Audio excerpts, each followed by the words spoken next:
I'm using a 1-inch flat brush and I'm making some hills. So I just drew a line slope down from the left and to the right, and I'm going to fill that in. I'm using green, white, and yellow paint, and I'm just dabbing them all in together there and blending it. Then I'm going to fill in the grass area. This is called color blocking. We're just kind of going to fill in some grass in the background, and it's okay if that canvas comes through. I'm painting on a black mixed media canvas paper. And I want to add a sun, so I am using my 1-inch flat brush with a little bit of dark yellow, light yellow, and white, and just making a half circle shape there in between the hills. So it could be the sun's coming up or the sun's going down. I'm going to add a little white highlight to that hill so it'll be more contrasted. And then in the background, I'm going to go add some darker green.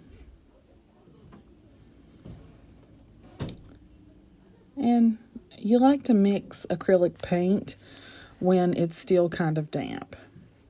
Using an angle brush and some green and white paint, I'm just going to stroke in some little leaves there. As you can see, I'm not really taking any pains with this. I'm just putting leaves where I like.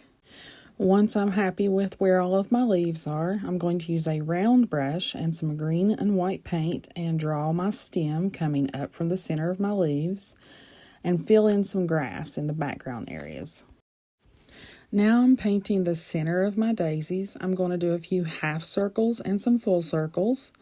These half circles, the petals will be painted just on one side of that circle, on the flat side of the circle. And for the full circle, the petals will be all around. Using a round brush, you press the white paint all the way down, press it down till the bristles kind of fan out, and then slightly twist your handle of your round brush in. And that will bring that petal to a point there toward the center of the circle. And with daisies, you do not have to paint in a counterclockwise or clockwise motion. You can randomly put the petals in. You can go from the left to the right, to the top, to the bottom, and that way it doesn't look like a helicopter propeller. You just kind of randomly put them in there and make it as full as you want, and then freshen up that center circle. And again, for the half circles, we're just going to paint petals there on the flat end, and it's going to look like that center of the daisy is facing upwards or to the side. Here's a close-up. Press the brush down and twist it toward the center. Press down and twist it. You want to let those bristles kind of fan out. Okay, now just take your time and finish filling in your daisies. Just remember that you want to fan those bristles out and slightly twist that brush in to a point to the center of the daisy.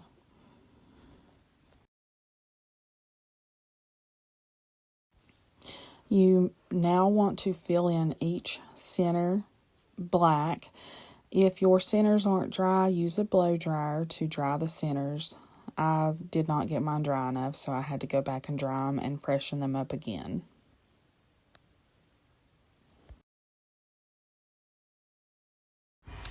Now my round brush is clean, and I'm going to use some dark yellow and light yellow, maybe a touch of white, and on top of the black, I'm just going to pounce in those collars, but I'm going to leave a little line of black there, so that kind of looks like a little shading on the inside of that daisy. And this is a layering process, so you will let it dry a little bit, and you'll go back and keep filling it in until you have the brightness that you like.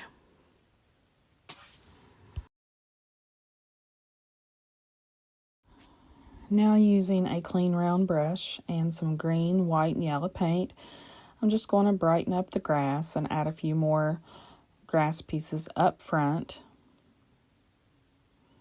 I just think it gives it a brighter look. We always kind of do our fun little details at the end. Some fun details would be some little background buds and little dots to represent wildflowers. So I just added groups of 4 little dots to represent those background buds and some little single dots in white and dark yellow paint to represent little tiny wildflowers. I hope you enjoyed this tutorial. Please comment below if you've painted this and what you would like to see next. Have a blessed day.